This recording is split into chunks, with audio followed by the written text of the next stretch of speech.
ইলেকশনের ডেট ঘোষণা হয়েছে, ফেব্রুয়ারিতে নির্বাচন হবে, ফেব্রুয়ারিতে নির্বাচন হবে না। গত 1 বছর ছাড় দিয়েছি, জুলাই ঘোষণাপত্রে ছাড় দিয়েছি। যুবকদের স্পিরিট ফেব্রুয়ারিতে নির্বাচন হবে না এমনভাবে বক্তব্য দিয়েছেন নাসিরউদ্দিন পাটোয়ারি, এবং নাহিদ ইসলামও তিনি সেই 1 বছরের যে অভিজ্ঞতা সেটার উপর বলেছেন সরকারকে আর ছাড় দেওয়া হবে না, তারা যেন আগামী যে জুলাই সনদ সেটা বাস্তবায়ন করে আইন পাশ করে, তাহলেই ফেব্রুয়ারিতে নির্বাচন হবে, ফেব্রুয়ারিতে নির্বাচন হবে না।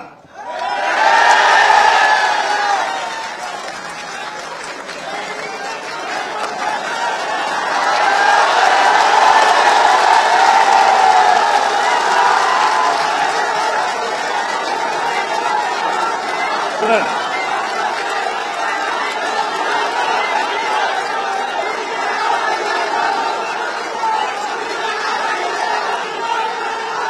ফেব্রুয়ারিতে নির্বাচন হবে না, কারণ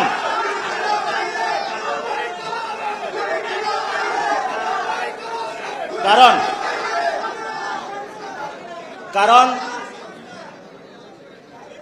যদি ফেব্রুয়ারিতে নির্বাচন হয়, আমার যে ভাইয়েরা শহীদ হয়েছিল, রক্ত দিয়েছিল সংস্কারের জন্য, একটি নতুন সংবিধানের জন্য, তাহলে কবরে গিয়ে তার লাশটা ফেরত দিতে হবে এই সরকারকে। আমার যে ভাইয়ের হাতটা চলে গিয়েছিল, যদি সংস্কার কাজ শেষ না করে নির্বাচন হয়, তাহলে এই সরকারকে আমার ভাইয়ের হাতটা ফিরিয়ে দিতে হবে। যে মায়ের বুক খালি হয়েছিল, যদি সংস্কার ছাড়া, একটি নতুন সংবিধান ছাড়া বাংলাদেশে নির্বাচন হয়, তাহলে ওই মায়ের বুকের সন্তানকে ফেরত দিতে হবে। অনেক বাচ্চাকে দেখেছি এখনো বুকের দুধ পান করে, কিন্তু বাবা শহীদ হয়েছে। তাদের সাথে যখন কথা বলেছি, তাদের মুখের ভাষা পাইনি, শুধু চোখের ভাষা পেয়েছি। চোখের ভাষাটা ছিল অশ্রু, যে অশ্রুতে তারা বলেছিল, আমার বাচ্চা রয়ে গিয়েছে, আমার স্বামী চলে গিয়েছে, আমি বাংলাদেশ থেকে কিছু চাই না, কিন্তু আমি একটি সুন্দর ভবিষ্যতে বাংলাদেশ দেখতে চাই, যেখানে আমার এই বুকের যে সন্তান আছে, আর সন্তানকে কেউ খুন করবে না। কিন্তু বাংলাদেশে আমরা দেখতে পাচ্ছি একই সংস্কৃতির ডামাডোলে, একই ফেসিবাদী সংবিধানে, একই সিস্টেমের মধ্য দিয়ে আমরা নির্বাচনে যাচ্ছি। তাহলে এতগুলো মানুষ শহীদ হওয়ার প্রয়োজন কি ছিল? এতগুলো মানুষ আহত হওয়ার প্রয়োজন কি ছিল? আপনারা দেখেছেন, এখানে অনেক মিডিয়া ভাই রয়েছেন, ভারতে হিন্দুত্ববাদী বিজেপি এক এক করে সকল মিডিয়া দখল করেছিল, কিন্তু কিছু তরুণ যুবা অল্টারনেটিভ মিডিয়া সৃষ্টি করে ভারতের বুকে গত ইলেকশনে বিজেপির যে জয়যাত্রা, তাদের যে হম্বিতম্বি, সেটা রুখে দিয়েছিল। আপনাদের কি স্মরণ আছে? আপনাদেরকে সেই ভূমিকায় নামতে হবে। বর্তমানে গণ অভ্যুত্থানে যারা নেতৃবৃন্দ রয়েছেন, 1 লাখ টাকা, 5 লাখ টাকা বিভিন্নভাবে এমনভাবে ক্যারেক্টারাইজেশন করা হচ্ছে, মনে হচ্ছে বাংলাদেশের সবচেয়ে বড় তারা ক্রিমিনাল। এসব ফাইজলামি বন্ধ করতে হবে। গণ অভ্যুত্থানের পরে সকল মিডিয়া সম্পাদকের সাথে বসেছিলাম, তাদেরকে একটা কথা বলেছিলাম, যা কাম করেছেন ঘরের ভিতর থাকেন, যদি লজ্জা থাকে ঘরের ভিতর থেকে বের হবেন না। কিন্তু যাদের লজ্জা নাই, তারা বারবার বাংলাদেশের মানুষকে ধোঁকা দিয়ে যাচ্ছে। জুলাই ঘোষণাপত্রে ছাড় দিয়েছি, জুলাই সনদে কোনো ছাড় হবে না। 1% ছাড়ও জুলাই সনদে দেওয়া হবে না। যেই মৌলিক সংস্কারের রূপরেখা জনগণের পক্ষ থেকে ঘোষণা করা হয়েছে, যেই মৌলিক সংস্কার, যেই নতুন বন্দোবস্তের কথা আমরা বলেছি, যেখানে গণতন্ত্র নিশ্চিত হবে, স্বৈরাচার আর ফিরে আসতে পারবে না, রাষ্ট্র কাঠামোকে গণতান্ত্রিক হিসেবে করে তুলব, সেই জুলাই সনদে আমরা 1 বিন্দু পরিমাণ ছাড় দিব না। আমরা নির্বাচন চাই। নির্বাচন গণতন্ত্র ভোটাধিকারের জন্যই আমাদের লড়াই ছিল, কিন্তু আমরা এর সাথে এও বলেছি পরিবর্তনের মধ্য দিয়ে বাংলাদেশকে যেতে হবে। বাংলাদেশের এই মুহূর্তে সবচেয়ে বড় সংকট হচ্ছে স্থিতিশীলতা এবং জাতীয় ঐক্য ধরে রাখা। যদি রাজনৈতিক দলগুলো, রাজনৈতিক শক্তিগুলো নিজেদের মধ্যে জাতীয় ঐক্য ধরে রাখতে না পারে, দেশের স্থিতিশীলতা নিশ্চিতে নিজেদের মধ্যে ছাড় দেওয়ার মানসিকতা তৈরি না হয়, ফলে আরেকটি ১-১১ আসবে। কারণ আমরা ইতিহাসে এটাই দেখেছি।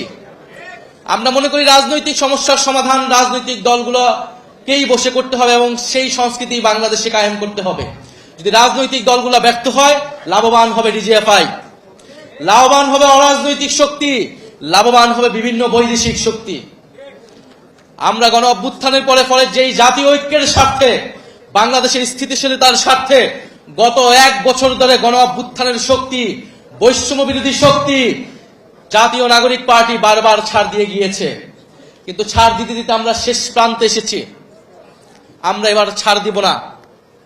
আমরা এবার আদায় করে নিব যে গণ অভ্যুত্থানের পরে নতুন বাংলাদেশের প্রতিশ্রুতি আমরা দিয়েছি, যে গণতন্ত্র প্রতিষ্ঠার, বৈষম্যহীন বাংলাদেশ প্রতিষ্ঠার প্রতিশ্রুতি দিয়েছি। অন্তর্বর্তী সরকার যেই প্রতিশ্রুতি দিয়ে, যেই শহীদের রক্তের উপর দিয়ে প্রতিষ্ঠিত হয়েছে, সেই প্রতিশ্রুতি আদায় না করে এই সরকার যেতে পারবে না।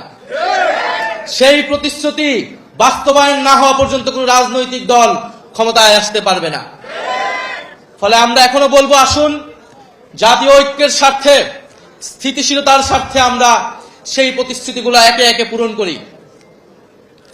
আজকে জাতীয় যুব দিবস, জাতীয় যুব সম্মেলন, ফলে যুবকরা একত্রিত হয়েছে। আমরা দীর্ঘ সময় ধরে আপনাদের স্বপ্ন সম্ভাবনার কথা শুনেছি। আমরা দেখেছি বিগত 16 বছরে এদেশে তরুণদের সাথে কিভাবে ট্রিট করা হয়েছে। শুধু 16 বছর নয়, আমরা গত 54 বছরের ইতিহাসও দেখেছি। তরুণরা বারবার রক্ত দিয়েছে, বারবার রুখে দাঁড়িয়েছে, বারবার স্বৈরাচারের বিরুদ্ধে দাঁড়িয়েছে এবং বারবার প্রতারিত হয়েছে।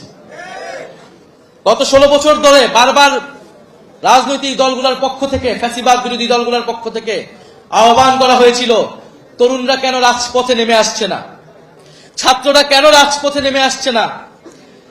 জেনজিরা অ্যাপলিটিক্যাল, তারা রাষ্ট্র নিয়ে ভাবে না, সমাজ নিয়ে ভাবে না। এই জেনজিরা কিন্তু সেই ভুল ভেঙেছে। তারা প্রমাণ করে দিয়েছে তারা রাষ্ট্র, সমাজ, দেশ নিয়ে ভাবে। সবচেয়ে দেশপ্রেমিক প্রজন্ম এই জুলাই গণ অভ্যুত্থানে রাজপথে নেমেছে, জীবন দিয়েছে, বুলেটের সামনে দাঁড়িয়েছে।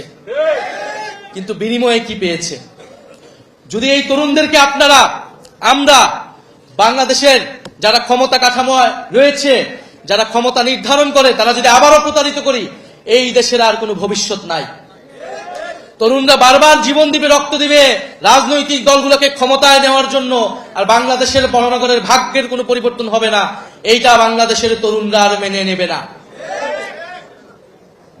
বাংলাদেশের তরুণরা একটা অমর্যাদাকর জীবনযাপন করে, একটা হীনমন্যতা নিয়ে তাদেরকে জীবনযাপন করতে হয়, একটা হতাশা নিয়ে তাদেরকে বেঁচে থাকতে হয় পরিবারে, সমাজে, রাষ্ট্রে। সে জানে এই রাষ্ট্র তাকে সক্ষম হিসেবে, দক্ষ হিসেবে গড়ে তোলে নাই। সেটা এই দেশের শিক্ষা ব্যবস্থার দিকে তাকালেই বোঝা যায়। সে জানে সে যদিও কোনো না কোনো ভাবে পড়াশোনা করে বিশ্ববিদ্যালয়ে যেতে পারে, বিশ্ববিদ্যালয় থেকে বের হয়ে তার কোনো কর্মসংস্থান নাই। যুবকদের স্পিরিট কত শক্ত ছিল, কত পাহাড় পর্বত ছিল, প্রেসিডেন্ট জিয়াকে দিয়ে আমি সেই উদাহরণটা দিতে চাই। 17 বছর আন্দোলন করেছি, সংগ্রাম করেছি, 9 বছর স্বৈরাচার বিরুদ্ধে আন্দোলন করেছি দেশের নেত্রী বেগম খালেদা জিয়ার নেতৃত্বে। ঢাকা বিশ্ববিদ্যালয় থেকে শুরু করে সারা বাংলাদেশের শিক্ষা প্রতিষ্ঠান রাজপথে এই তরুণ বয়সের তরুণদেরকে নিয়েই, এবং দেশের নেত্রী বেগম খালেদা জিয়া অত্যাচারিত, নির্যাতিত, মামলা হামলার শিকার হয়েও সেই তরুণ, যুবক এবং ছাত্রদের নেতৃত্ব দিয়েছিলেন। বাস্তবতা হলো দেশনেত্রী বেগম খালেদা জিয়া এখন পর্যন্ত সেই সম্মানের জায়গা রয়েছেন, তিনি সম্মানিত।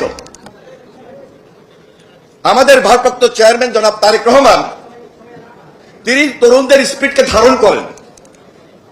দেশের বাইরে বসেও নির্যাতিত হয়ে যেমনি তরুণদেরকে একত্রিত করার চেষ্টা করেছেন, দীর্ঘ 17 বছরে যে আওয়ামী লীগ ফ্যাসিবাদী শাসন তৈরি করেছিল, অত্যাচার করেছে, নির্যাতন করেছে, গুম করেছে, খুন করেছে, সর্বশেষ জুলাই আন্দোলনে হেলিকপ্টার থেকে নির্দেশ দিয়ে শিশু বাচ্চাটাকে পর্যন্ত হত্যা করেছে। সকল রাজনৈতিক দলের সঙ্গে একত্রিত হয়ে তারেক রহমান সবাইকে নিয়ে যেভাবে জুলাই আন্দোলনের এই ছাত্র, এই যুবক, এই তরুণ একত্রিত হয়ে ফ্যাসিবাদের বিরুদ্ধে সর্বশেষ লড়াইটা করেছি, আমার মনে আছে সেদিন ডিবি অফিসে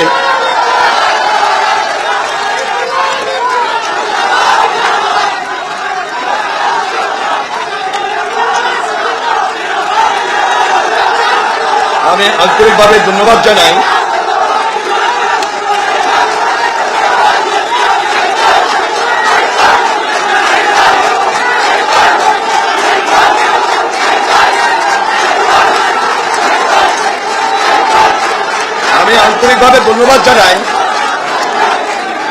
আজকের এই যুব সম্মেলনের প্রধান অতিথি সাবেক উপদেষ্টা জাতীয় নাগরিক পার্টির চেয়ারম্যান নাহিদ ইসলামকে আন্তরিকভাবে মোবারকবাদ জানাই। দেশনেত্রী বেগম খালেদা জিয়ার পক্ষ থেকে আন্তরিকভাবে ধন্যবাদ জানাই জনাব তারেক রহমানের পক্ষ থেকে, এবং এই ধন্যবাদটি জানাচ্ছি আপনাদের সবাইকে। আমার বক্তব্য প্রায় শেষ পর্যায়ে চলে এসেছিল, এর মধ্যেই প্রধান অতিথি আমাদের মাঝে উপস্থিত হয়েছেন। আরো যারা উপস্থিত আছেন, জাস্ট আপনাদেরকে সেই দিনটার কথা স্মরণ করে দিতে চাই, যা ধারাবাহিকভাবে বলে এসেছিলাম। সর্বশেষ জুলাই আন্দোলনে ডিবি অফিসে যাদের সঙ্গে আমার দেখা হয়েছে, এখানে সার্জিস বসা আছে, হাসনাত ছিল, আরেকজন সম্ভবত আমি জানি না প্রধান অতিথি সেদিন ছিল কিনা, থাকলেও আমার সঙ্গে সরাসরি দেখা হয় না, ডিবি অফিসে মনে আছে, জাহাঙ্গীরনগর বিশ্ববিদ্যালয়ের এর বাইরেও আর একজন ছিল। যাই হোক, সেদিন আমি শুধু একটা কথাই বলেছিলাম তাদেরকে মনোবল এবং সাহস দেওয়ার জন্যে, যে আমি যখন ছাত্র দলের প্রেসিডেন্ট ছিলাম, হাসিনা সেদিন আমাকে আটকিয়ে রাখতে পারে নাই, এবারও হাসিনা তোমাদেরকে আটকিয়ে রাখতে পারবে না। তারা সেদিন সাহস পেয়েছিল, মনোবল পেয়েছিল, এবং সেই সাহস এবং মনোবল নিয়েই সর্বশেষ জুলাই আন্দোলন যারা করেছে, আমরা সবাই মিলে একত্রিত হয়ে এই যুবকদের নেতৃত্বে, এই তরুণদের নেতৃত্বে, এই ছাত্রদের নেতৃত্বে আমরা ধারণ করেছিলাম বাংলাদেশে ফ্যাসিবাদের জায়গা হবে না। জুলাই আমাদেরকে শিখিয়েছে কিভাবে ফ্যাসিবাদের কবর দিতে হয়। 36 জুলাই আমাদেরকে শিখিয়েছে কিভাবে হাসিনাকে রুখে দিতে হয়। জুলাই আমাদেরকে শিখিয়েছে কিভাবে আয়নাঘর ধ্বংস করে দিতে হয়। জুলাই আমাদেরকে শিখিয়েছে কিভাবে ছাত্রলীগ নামে হেলমেট বাহিনীকে পুড়িয়ে দিতে হয়, রুখে দিতে হয়। আমার মনে হয় বেশি বক্তব্য দেওয়ার প্রয়োজন পড়বে না, তবে জাতীয় ঐক্যমত এর কোনো বিকল্প নাই, যেটি সুদৃঢ় ঐক্য, এবং সে ঐক্য হতে হবে ইস্পাত কঠিন দৃঢ় ঐক্য। এই ঐক্যকে ভাঙা যাবে না, এই ঐক্যকে মস্কানো যাবে না, কারণ সবাই মিলে আন্দোলন করেছিলাম। টার্গেট একটাই ছিল, ফ্যাসিবাদকে রুখে দেওয়া, নতুন বাংলাদেশ গড়ে তোলা, বাংলাদেশকে নতুনভাবে নির্মাণ করা। সেটার জন্য যদি আজকে আবার আমাদেরকে ঐক্যবদ্ধ অবস্থান থেকে কিছু আলোচনার টেবিলে ছাড় দিয়ে হলো ক্ষুদ্র মত পার্থক্য দূর করে বৃহত্তর স্বার্থে বাংলাদেশ গড়ার লক্ষ্যে সবার আগে বাংলাদেশকে আমরা প্রায়োরিটি দিতে চাই। আমার মনে হয় এই ব্যাপারে কোনোভাবেই এই ছাত্র, এই যুবক, এই তরুণ দ্বিমত করবে না, দ্বিমত করবে না যুব শক্তি, দ্বিমত করবে না এনসিপি।